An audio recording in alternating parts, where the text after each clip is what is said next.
Salut, c'est Clément. Dans cette vidéo, je vais répondre à la question: est-ce que les filles les plus jolies sont les moins réceptives? Alors pourquoi cette question? Parce qu'on m'a demandé en coaching, on m'a dit chaque fois que j'aborde les filles les plus jolies, c'est toujours celles qui vont être le moins réceptives.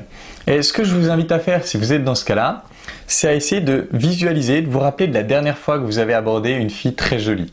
Et ce que je vous invite à faire, c'est d'essayer de rentrer dans son corps à elle à ce moment-là et d'essayer de vous imaginer, de vous voir à travers ses yeux. Et essayer de voir, ok, quelle est la vibe qui émane de moi à ce moment-là? Quelle est l'énergie qui émane de moi à ce moment-là? Comment est-ce que je vois mon langage corporel? Et qu'est-ce que j'assume à partir de mon langage corporel? À partir du langage corporel de cet homme qui m'aborde?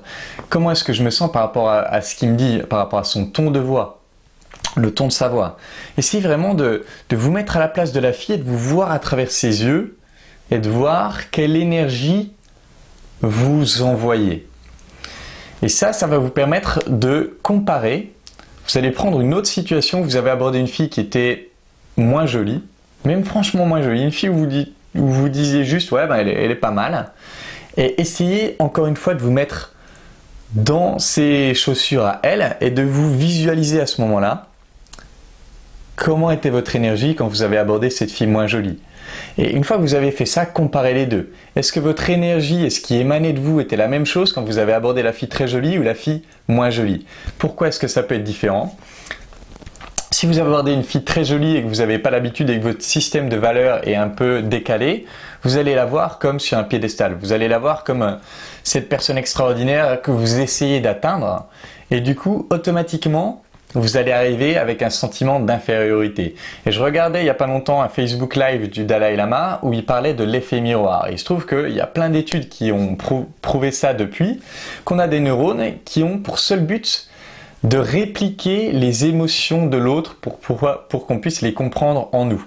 En gros, si je suis en contact avec quelqu'un qui est stressé, j'ai des neurones dont la seule fonction, ça va être de répliquer ce stress dans mon corps pour que je puisse mieux comprendre son sentiment, pour que je puisse mieux comprendre ses émotions.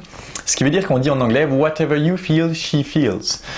Si je suis en contact avec quelqu'un de stressé, je vais sentir le stress en moi si j'ai l'habitude de faire attention à ce qui se passe dans mon corps.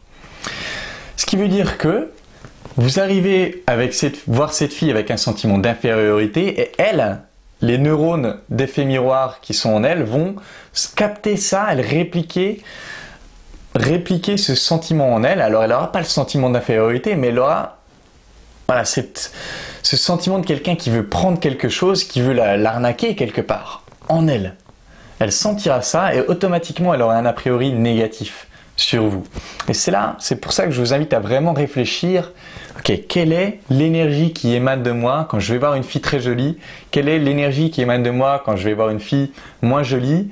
À quel point est-ce que c'est différent? Comment est-ce que c'est différent? Et ça va pouvoir vous éclairer sur, évidemment, l'énergie que vous amenez et donc comment la réponse de la personne va être influencée. Si une fille n'a pas envie de vous rencontrer, qu'elle soit jolie ou pas jolie, de toute façon, vous aurez une réaction pas terrible. Sauf que si une fille est disposée à rencontrer quelqu'un mais que vous amenez une mauvaise énergie, elle, automatiquement, elle aura le réflexe de vous repousser. C'est pour ça que c'est très important de le faire. J'espère que c'est clair, tout ça.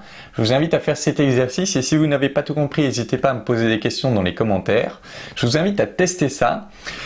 Et un petit message, au moment où je tourne cette vidéo, il ne reste plus que 3 places pour l'atelier Peur d'aborder. Donc si vous avez envie de vraiment vous débarrasser de la peur d'aborder sur le long terme, je vous invite à regarder, je vous mets le lien dans la description, je vous invite à regarder les détails de cet atelier et si vous sentez que c'est pour vous, alors inscrivez-vous, c'est le 15 et le 16 octobre, il ne reste plus que 3 places, donc dépêchez-vous à le faire si ça vous intéresse. Et en attendant, je vous embrasse et je vous dis à bientôt.